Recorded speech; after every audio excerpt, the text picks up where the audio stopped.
Cooper lighting control systems. So today we're going to go through a general overview of lighting control in the building. We'll be talking about corridors, the administrative department. We'll look at, potentially we'll go up and look at the second floor corridor. We will look at, let's see, cafeteria. We'll look over here at room 128 and then the makers area. And I believe that covers all the, and potentially the gym. Potentially we'll also go down and talk about the gym operation as well.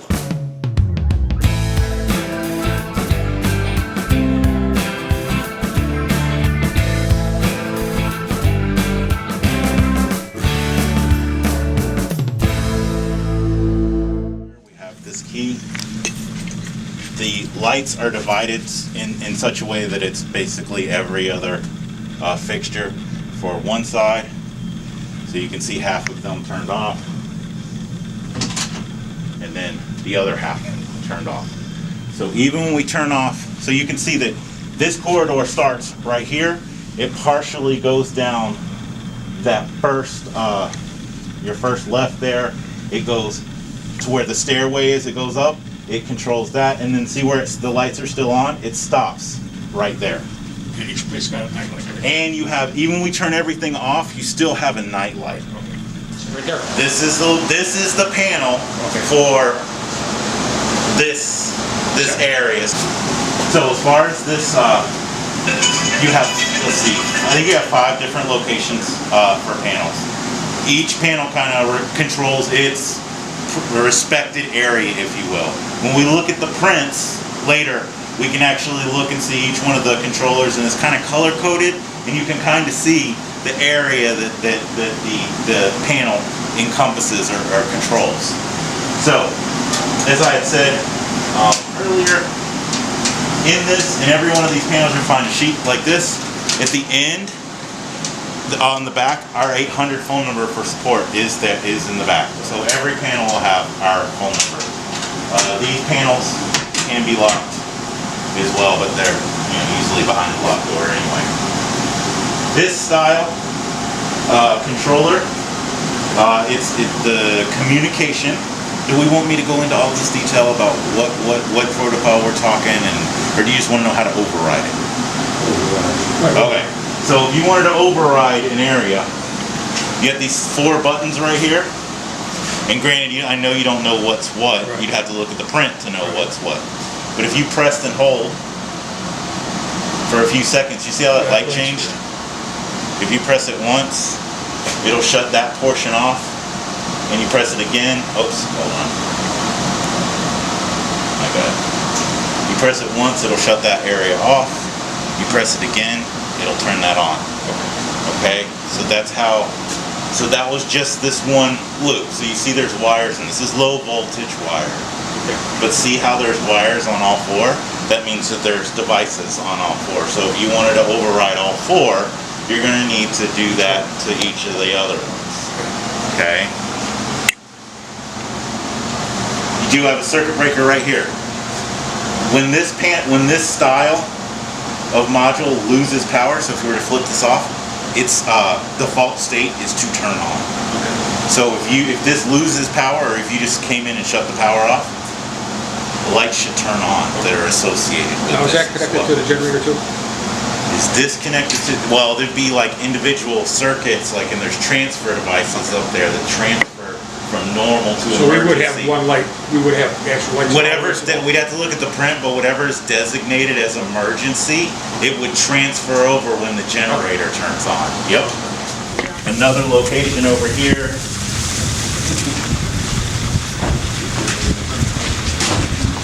Where yet again, we can control the same corridor area from the key.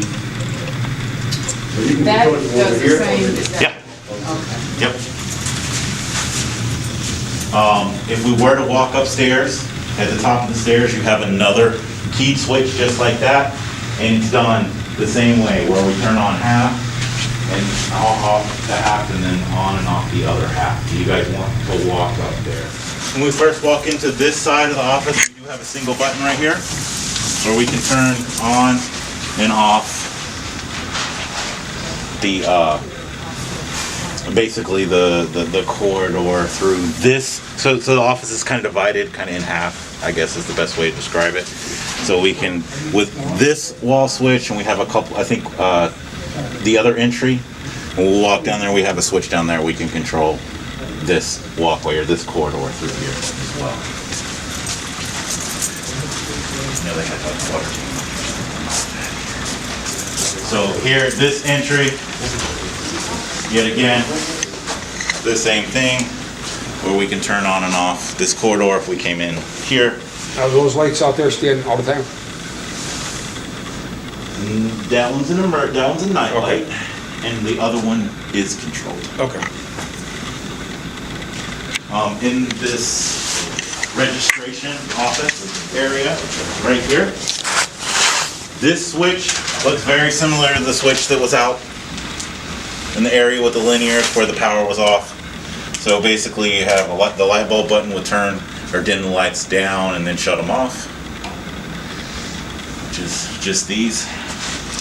So the scene 1 button will turn them on, and then using the Rhlsd or the lower button, so I'm holding the lower button right now,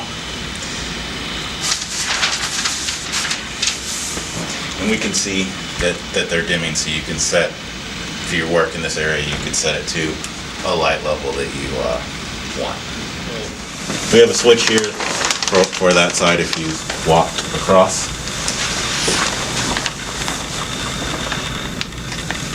So that's this one. And then the one on the other side is for this back corridor.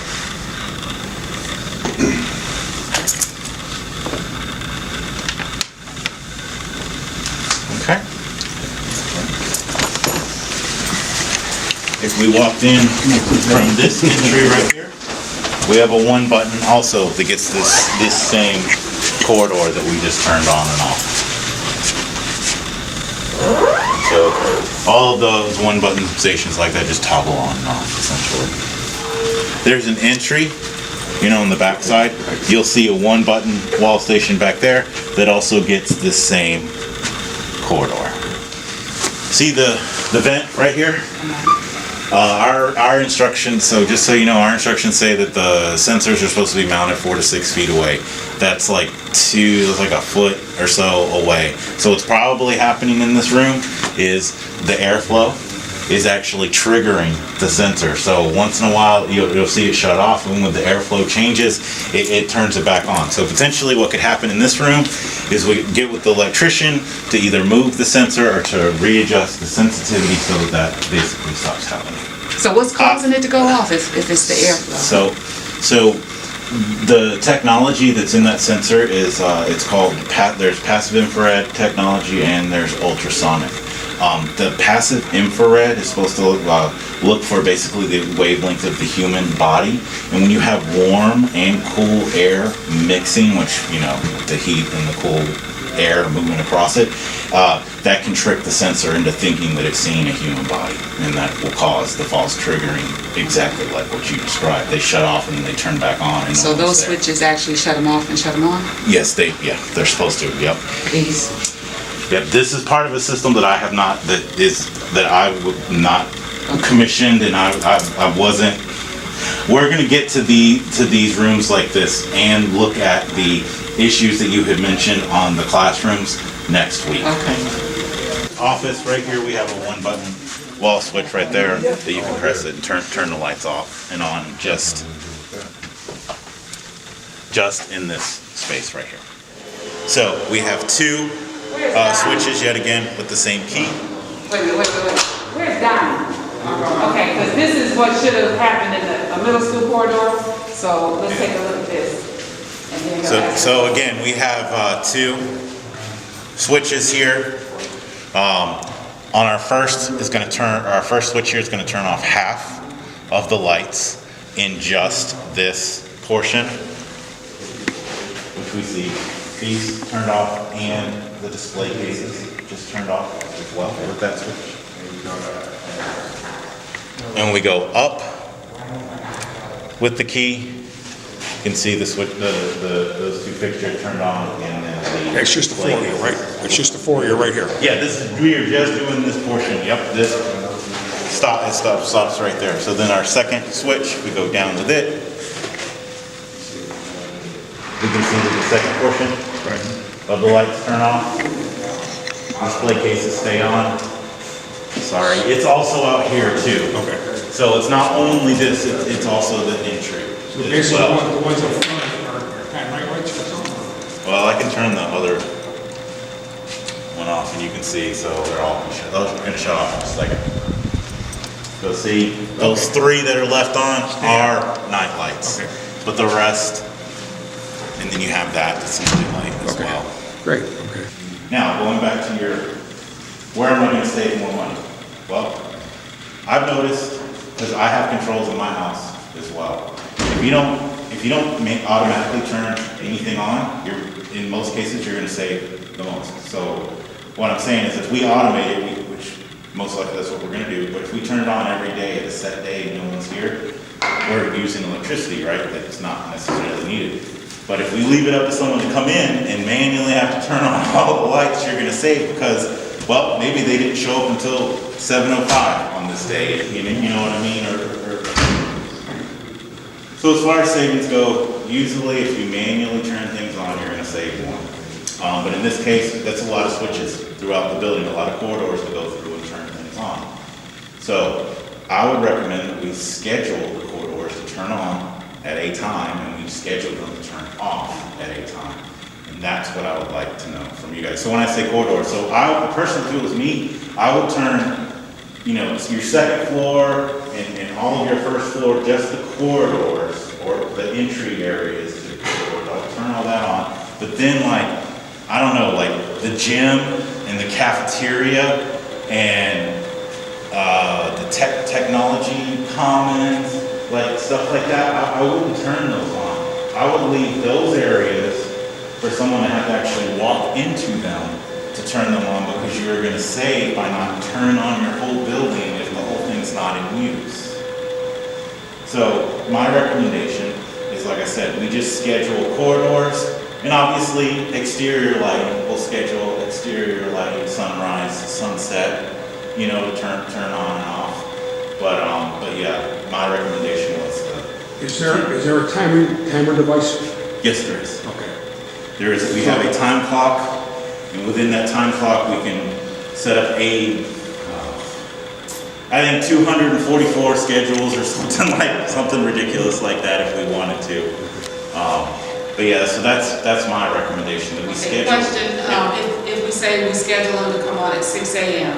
Suppose for some reason we gotta get here at 4 because something happened, does that key override the schedule? It still works, yes. So you came in at 4, you turned this area on.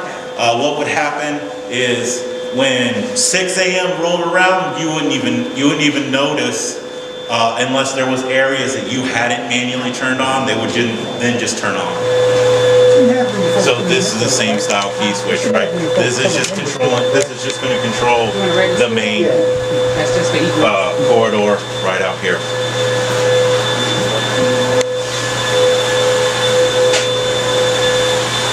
And then it stops at the curve where the building light curves. Basically it kind of stops right down there at the curve. This room is programmed, but we are ordering different wall switches, like buttons for you.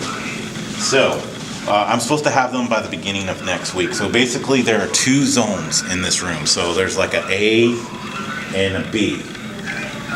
All right, so then what we're gonna do is we've ordered, and like I said, we should have them at the beginning of the week.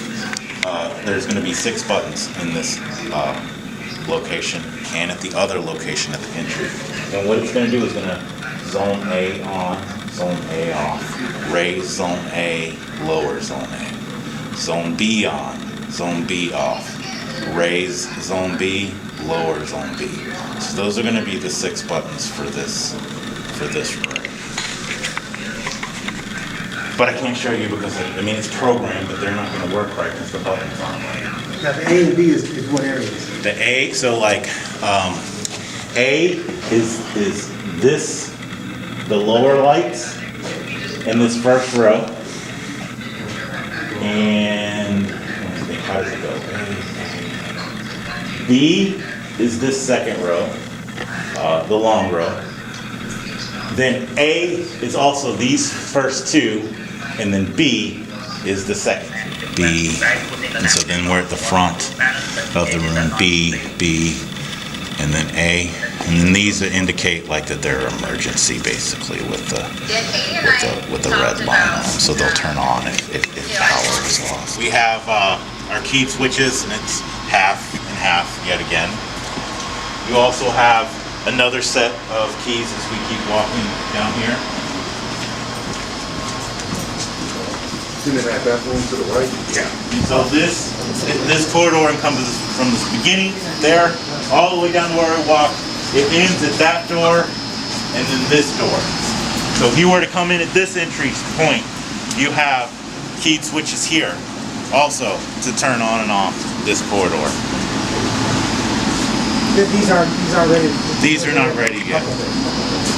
So if we move into this electrical closet,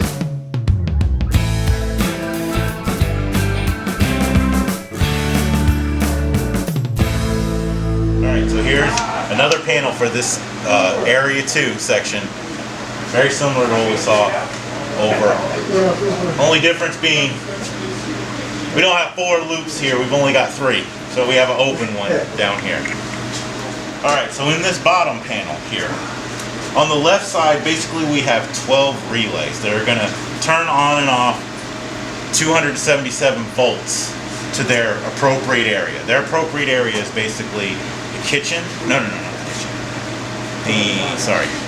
Dining area, the stage, and then that little vestibule, the event vestibule. That's what this portion is actually controlling. So on the right side, like I said, you have, if you take a look, there's actually just 4 circuits. See, you add 12, you just have 4 wire, and these are just your relays. You can click them on and off.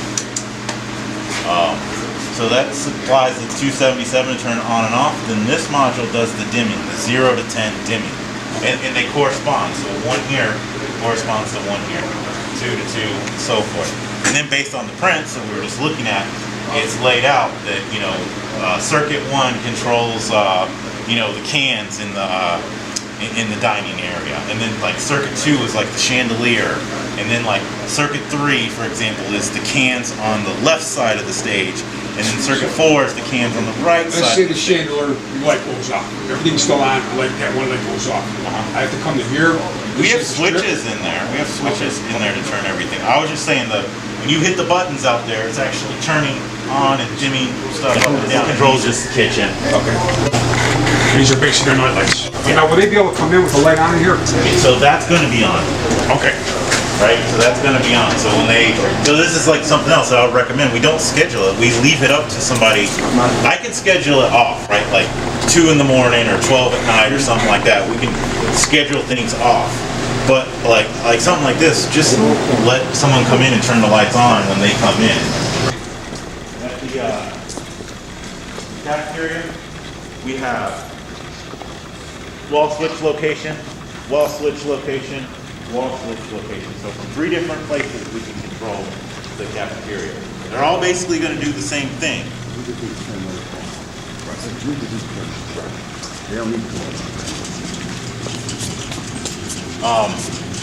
So the idea, the way that this was like kind of explained to me, which I have part of this done and part of it's not done.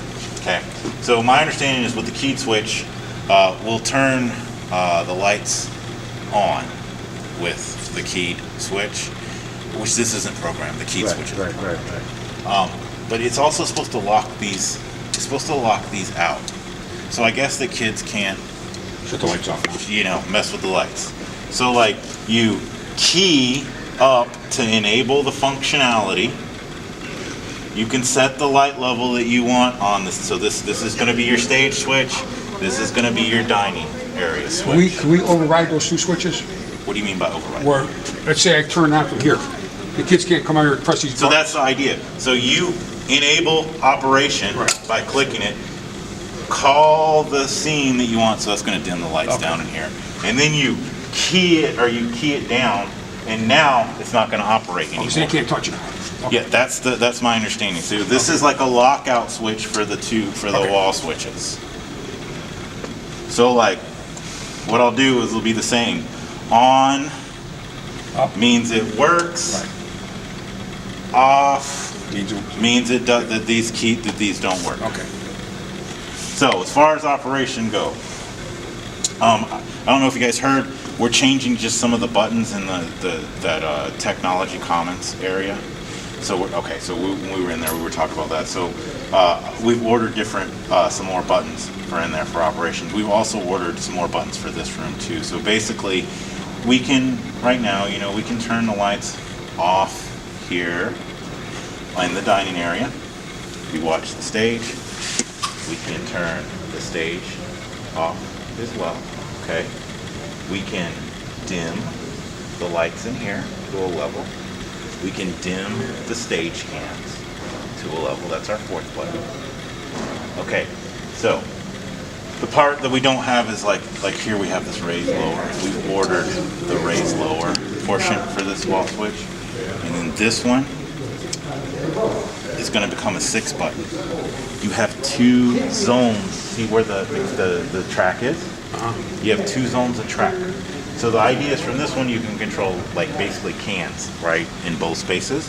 And then from here, like you're gonna have the ability to turn on one zone of track, raise it, lower it, turn on and off the second track, raise and lower it. So we're changing this out for a 6 button. So if we're doing like a little play or yeah, something, so that you can show like a brighter spot, You have an on-off for the dining area. So if I hit this a second time, our dining area is going to shut off. Then our next button is the dim setting for dining. Then our next button is on-off for the cans on stage. Then the fourth and final button is the dim Are those black light. spotlights hooked up to something? Is that? Yes, the spotlights are going to be controlled from the other wall switches. We're going to give you the 6 buttons for. Here we have an event vestibule, so this is like another area. Am I supposed to turn this on every day with everything else? But you do have like a key switch to turn it on and off. This is a good. Yeah, so this wall switch, what it does is actually you can turn the lights on and off, but you can also dim them down in the event vestibule area. That's the purpose. All right. So as far as the gym goes, all the entries, you're gonna have your 2 keyed switches that are gonna control 2 sets of zones to basically get all the lights on in the gym. To the gym, I believe we have keyed switches like this. Does that operate this one too? Yep. One over here? Okay. Yep. So then we have